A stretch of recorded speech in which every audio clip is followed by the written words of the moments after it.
जी अस्सलाम वालेकुम dear students, उम्मीद करता हूँ आप सब लोग खैर वाफियत से होंगे और कमीशन की तैयारी भरपूर तरीके से कर रहे होंगे without losing any hope, without being disappointed, without being dejected. Despair को कभी अपनी लाइफ में नहीं आने देना। और आपको पता है कि हर बंदे की सक्सेस का एक टाइम होता है। You are only concern with your effort, with your struggle. Results are always up to Allah Almighty. चलें, हम पास्ट पेपर सीरीज़ हमने स्टार्ट की थी। We are moving towards the next question.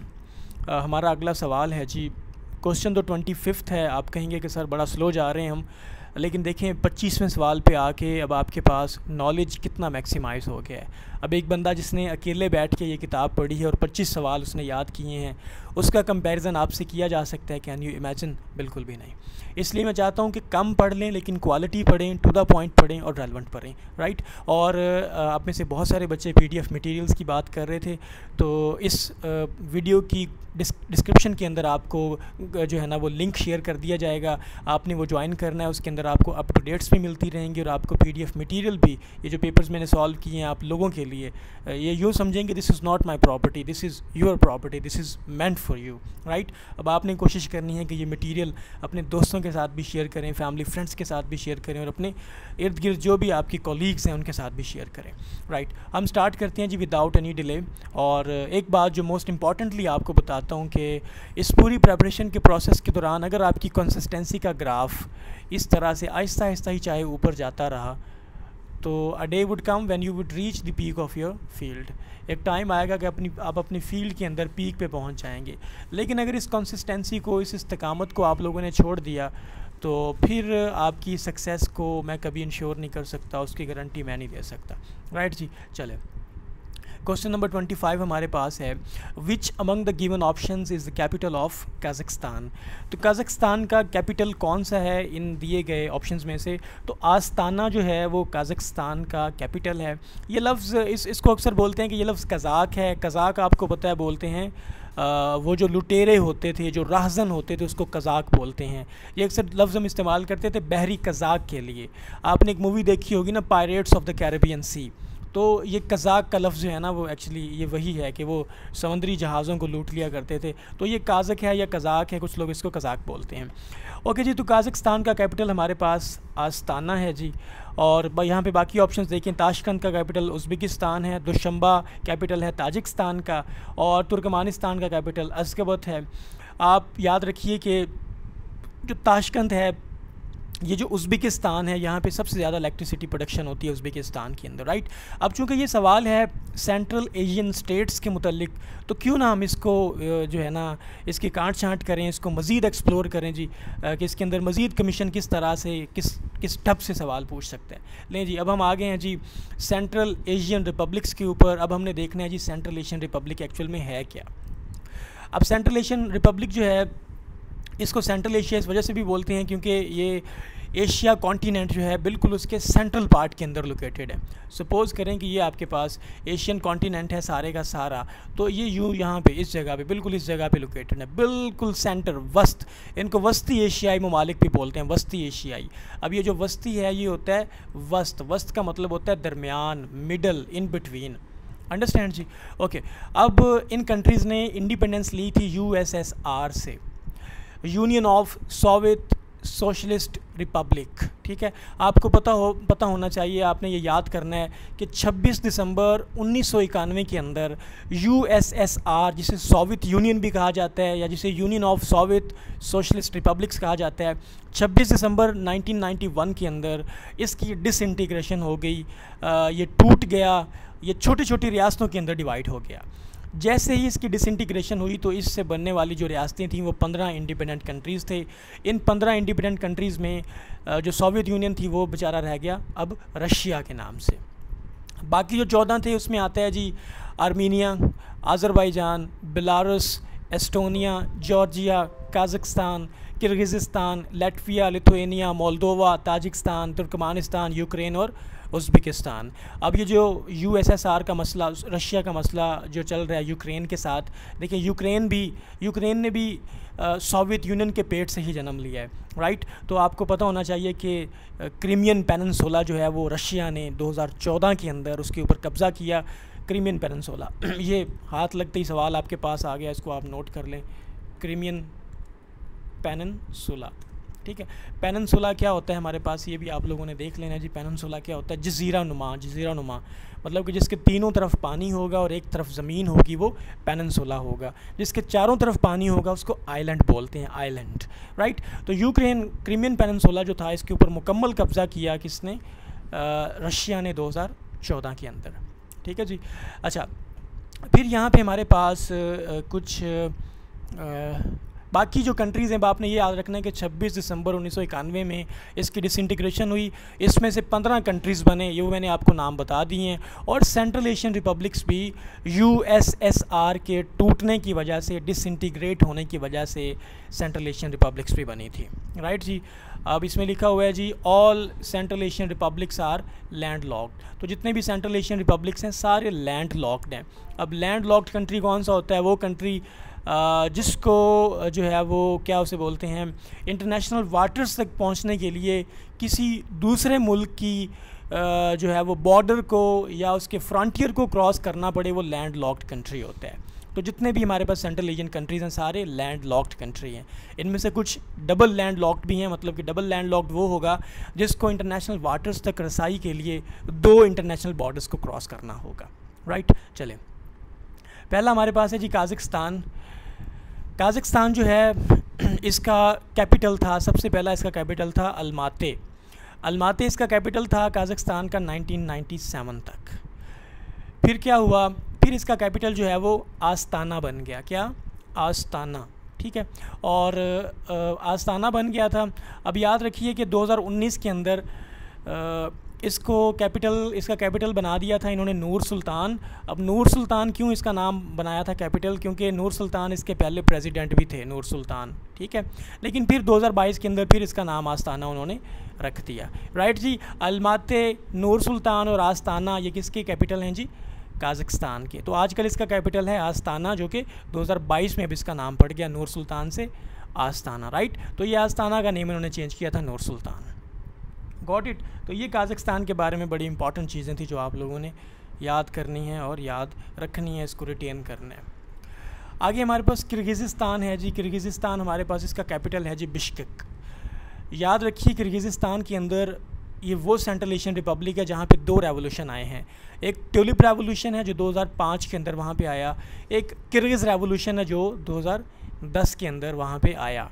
आपने अरब स्प्रिंग का नाम सुना होगा, अरब स्प्रिंग को आप लोगों ने खुद से एक्सप्लोर करना है, राइट।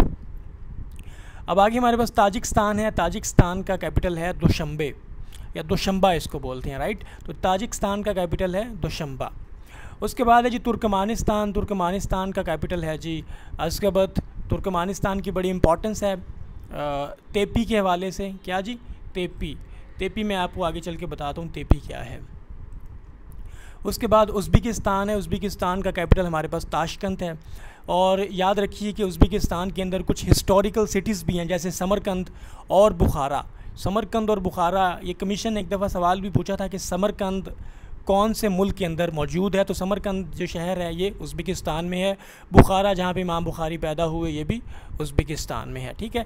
और उज़्बेकिस्तान के बारे में इंपॉर्टेंट ये है कि ये डबल लैंड लॉक्ड कंट्री है।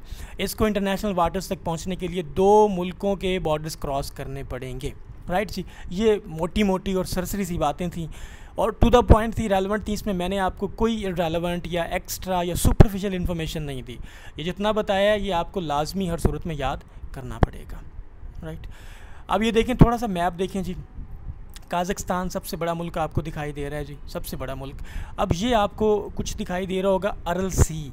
अब अरल सी किस किस के दरमियान है, काज़ाकिस्तान और उज़्बेकिस्तान के दरमियान ये जो सी है ये है अरल सी, याद रखना, ठीक है। इसको आप इस तरह याद कर लें कि यूके के दरमियान अरल सी है। यूके, यू से उज़्बेकिस्तान और के से कज़ाकिस्तान, राइट। अब ये देखें जो काज़ाकिस्तान है ये अलमाते कभी इसका कैपिटल हुआ करता था, राइट। तो आजकल तो क्या है जी, आजकल आस्ताना ही है। इससे कबल नूर सुल्तान इसको कहते थे, लेकिन 2022 में अगेन इसका नाम आस्ताना पड़ गया, ओके जी।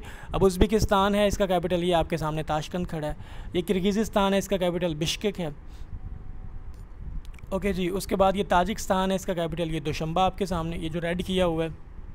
ये देखें उज़्बेकिस्तान के अंदर समरकंद का शहर है, राइट जी। उसके बाद तुर्कमानिस्तान है, इसका कैपिटल है अशखबत, राइट। और कुछ स्टूडेंट्स को ये भी डाउट होता है कि सर अज़रबैजान भी क्या सेंट्रल एशियन रिपब्लिक है? तो याद रखिए ये सदर्न कॉकस रीजन में आता है, कैस्पियन सी को क्रॉस करके, तो ये सेंट्रल एशियन रिपब्लिक नहीं बनता। अज़रबैजान, इसका कैपिटल बाकू है जी। और याद रखिए अज़रबैजान का आर्मीनिया के साथ एक लैंड डिस्प्यूट है, उस लैंड का नाम है जी काराबाख, ठीक है, निगार्नो काराबाख जो है ये एक डिस्प्यूटेड रीजन है आर्मीनिया और अज़रबैजान के दरमियान, निगार्नो काराबाख, ठीक है जी। ये आपने याद रखना है, कमीशन ने भी ये भी सवाल पूछा है। ये वोल्गा रिवर आपको नज़र आ रहा है, ये रशिया के अंदर बहता है जी, ठीक है। ये उरल माउंटेन्स जो हैं, उरल माउंटेन्स ये रशिया को सेपरेट करते हैं, एशियन रशिया और यूरोपियन रशिया, ठीक है। जो एशियन रशिया है उसका साइबेरिया इलाका एशिया में और बाकी सारा यूरोप के अंदर है। और इसको पॉलिटिकली भी यूरोप का हिस्सा बोलते हैं क्योंकि मॉस्को रशिया में आता है, मॉस्को जो है वो यूरोप में आता है, ठीक है। तो ये चंद चीज़ें मैंने आपको मैप से बता दी हैं, मैप से जो चीज़ें अंडरस्टैंड हो जाएं वो इंपॉर्टेंट होती हैं। अच्छा ये देखें जी, ये आपको अफ़गानिस्तान नज़र आ रहा है, उसका कैपिटल काबुल है। ये आपको पाकिस्तान, इसका कैपिटल इस्लामाबाद नज़र आ रहा है। ये एक एरिया है जी, इसको बोलते हैं जी वाखान कॉरिडोर। ये है वाखान कॉरिडोर। ये वाखान कॉरिडोर जो है ये टेरिटरी है अफ़गानिस्तान की। और देखें ये पाकिस्तान को सेपरेट कर रहा है किससे? ताजिकिस्तान से। ये भी कमीशन इंपॉर्टेंट सवाल पूछ लेता है जी, पाकिस्तान को ताजिकिस्तान से क्या सेपरेट करता है? वाखान कॉरिडोर। और वाखान कॉरिडोर जो है वो टेरिटरी है किसकी? अफ़गानिस्तान की, राइट। फिर इसके बाद देखें ये आगे चाइना स्टार्ट हो जाता है और ये सारा रीजन। अब चंद चीज़ें हम आगे चल के भी पढ़ लेते हैं इसमें। अरल सी मैंने आपको बता दिया जी, अरल सी साल्ट वाटर लेक है। एक्चुअल में ये सी नहीं है, ये लेक ही है, ठीक हो गया। तो साल्ट वाटर लेक है ये। अब इस लेक को भी हम एक्चुअली सी क्यों बोलते हैं? क्योंकि सी का वाटर भी साल्टी होता है, चूँकि इस लेक का वाटर साल्टी है तो इसको हमने सी ही कह दिया है। वैसे कैस्पियन सी भी इसकी यही एग्जांपल है हमारे पास, वो भी एक्चुअल में लेक ही है, लेकिन उसका चूँकि वाटर साल्टी है तो उसको हमने सी कह दिया। अभी काज़ाकिस्तान और उज़्बेकिस्तान के दरमियान है जी अरल सी। फिर हमारे पास अमू दरिया है। अमू दरिया भी सेंट्रल एशिया में बहता है जी, इसको याद रखना है। इसको ऑक्सस रिवर भी कहा जाता है, ऑक्सस रिवर, अंडरस्टैंड। फिर आगे हमारे पास कैज़लकम डेज़र्ट है। कैज़लकम डेज़र्ट भी उज़्बेकिस्तान और कज़ाकिस्तान के दरमियान है, राइट। जैसे अरल सी उज़्बेकिस्तान और कज़ाकिस्तान के दरमियान है, कैज़लकम डेज़र्ट भी यहाँ पे उज़्बेकिस्तान और कज़ाकिस्तान के दरमियान है। फिर तियान शान माउंटेन्स हैं, इसको सेलेस्टियल माउंटेन भी बोलते हैं, माउंटेन ऑफ गॉड या हेवन भी बोलते हैं। और ये किर्गिज़स्तान वाली साइड पे मौजूद हैं तियान शान माउंटेन्स। आगे हमारे पास ये जो प्रोजेक्ट था तेपी का प्रोजेक्ट, ये एक्चुअली गैस की पाइपलाइन है जो कि तुर्कमानिस्तान से शुरू होती है, वहाँ से अफ़गानिस्तान के रीजन प्रोविंस हेरात में आती है, फिर कंधार से होती हुई कोयटा से मुल्तान मतलब कि पाकिस्तान, और फिर वहाँ से इंडिया फाजिल्का के रीजन में जाती है, ठीक है। इसको तेपी गैस पाइपलाइन बोलते हैं, इसको ट्रांस अफ़गानिस्तान पाइपलाइन भी बोलते हैं जी। ये नेचुरल गैस की पाइपलाइन है जो कि डेवलप की थी, ये एक गैल्कनिश पाइपलाइन कंपनी लिमिटेड है with the participation of Asian development bank, ठीक है। इसने नेचुरल गैस ट्रांसफ़र करना था कहाँ से? तुर्कमानिस्तान से इंडिया तक, राइट जी, अफ़गानिस्तान के रास्ते से। इसका थोड़ा सा मैप देखें ताकि आपको अंडरस्टैंडिंग हो सके जी। ये तुर्कमानिस्तान का रीजन है, इधर से गैस होती हुई हेरात, अफ़गानिस्तान के 34 लगभग प्रोविंसेस हैं ना, वहाँ से हेरात में आएगी, हेरात से कंधार से कोयटा से मुल्तान से होती हुई फाजिल्का, इंडिया के अंदर जाना है इसने। फिर आपने सुना होगा, आपने कॉमनवेल्थ का नाम तो सुना है जिसमें पाकिस्तान पार्टिसिपेट करता है, जो कि जिसमें आप यूँ कहें कि यूके की जो पहले वाली जो कॉलोनीज़ थी, जो रिपब्लिक्स इसके अंडर आती थी, वो कॉमनवेल्थ के अंदर हैं। लेकिन कॉमनवेल्थ ऑफ इंडिपेंडेंट स्टेट्स क्या है, जिसको CIS कहा जाता है। तो Commonwealth of Independent States is a regional organisation formed after the dissolution of Soviet Union in 1991।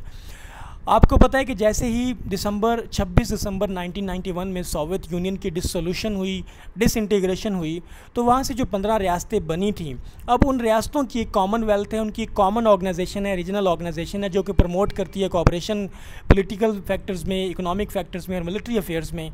इसका नाम है कॉमनवेल्थ ऑफ इंडिपेंडेंट स्टेट्स। अब आपकी जितनी भी सेंट्रल एशियन स्टेट्स हैं ना, जो मैंने अभी बताई हैं आपको, कज़ाकिस्तान, उज़्बेकिस्तान, तुर्कमानिस्तान, वो सारी इसका पार्ट्स हैं, राइट। अब ये बनी थी 8 दिसंबर 1991 में। इसके फाउंडिंग मेंबर्स हैं रशिया, यूक्रेन और बेलारूस, ठीक है।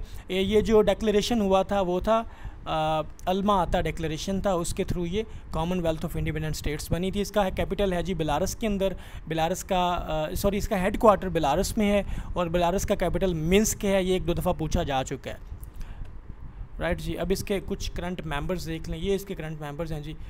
Russia, Belarus, Kazakhstan, Kyrgyzstan, Armenia, Azerbaijan, Moldova, Tajikistan और उसके बाद उज़्बेकिस्तान, ठीक है। तो ये आपने सारे के सारे जो है ना याद रखने हैं, राइट।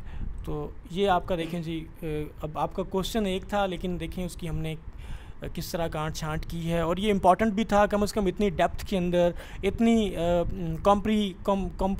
कॉम्प्रीहेंसिव चीज़ें आपको कम से कम आनी चाहिए, ताकि आप रिटन के साथ साथ अपने इंटरव्यू के अंदर भी एक कॉन्फिडेंट और बड़े पोटेंशियल कैंडिडेट के तौर पे अपीयर हों। आपको आपके ख़ित्ते के बारे में, आपके उससे बियॉन्ड चीज़ों का जो है ना इन डेप्थ पता होना चाहिए, राइट। तो आज के लिए इतना ही काफ़ी है। कोशिश करें कि इस नॉलेज को अपने पर्सनल नोट्स बनाएं। हम कोशिश करेंगे कि आपके साथ डिस्क्रिप्शन में लिंक भेज दें, उसको आप उस लिंक को ज्वाइन करें और आपको PDF मटेरियल और बाकी अपडेट्स भी मिलती रहेंगी, राइट। और अब आप लोगों की ये रिस्पॉन्सिबिलिटी है, ऑब्लिगेशन है कि आप इस नॉलेज को उन लोगों तक पहुंचाएं जो कि वाकई ही एस्पिरेंट्स हैं, तैयारी करना चाहते हैं, तैयारी करने के प्रोसेस में हैं, उनको ट्रू गाइडेंस नहीं मिल रही, उनको टू द पॉइंट मटेरियल नहीं मिल रहा, right. Thank you so much, may Allah bless you.